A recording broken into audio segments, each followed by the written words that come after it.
This is the 1994 Polaris Indy XLT Special with reverse.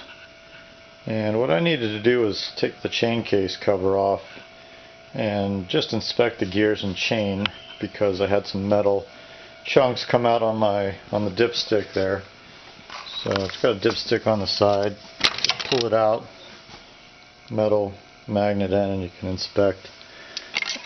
And a little bit of fuzz is expected on there, but major chunks, you should take a look inside and see what's going on. And I had a few pieces in there that weren't quite identifiable. Maybe they were a centimeter long or so, and couldn't really find much on this, so I'm going to go through it. Step one, a couple things you can do to make it easy on you, is take the muffler off, and it's a slide fit. It's got a couple of springs that you can pull off with a spring puller. I recommend you can do it with needle nose pliers, but it's not as easy.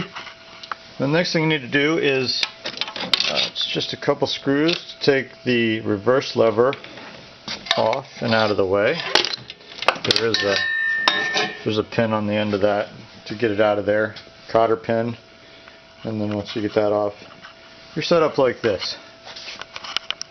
So the next thing you need to do is, this case has got 4 bolts, 2 on the top, 2 on the bottom. That's the hard one in the back there. Can't see it too well, but. And then this bolt here goes through, and there's a set of gears on there on the other side, but you need to take that off too.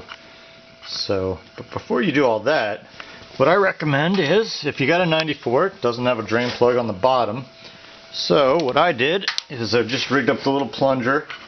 That's a small one. It's a 10 milliliter for kid medicine. So get a bigger plunger or a dipstick oil changer, and you can get out. It's probably about 10 or 12 ounces of oil that's in there. So with that, you can get most of the oil out of the chain case, and it's a lot less messy. You might have still a little dripping out at the bottom, but it's a lot better than doing it and just letting all that oil drip into your pan, which someone had done before. So you can see dirt and stuff collects in it, and then you got a bunch of crap in there.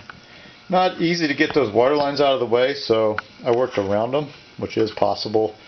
But there's one screw or bolt on the bottom left that's the hard one to get in and out, respectively, but it's doable. No special tools needed, and I'll step through a few things.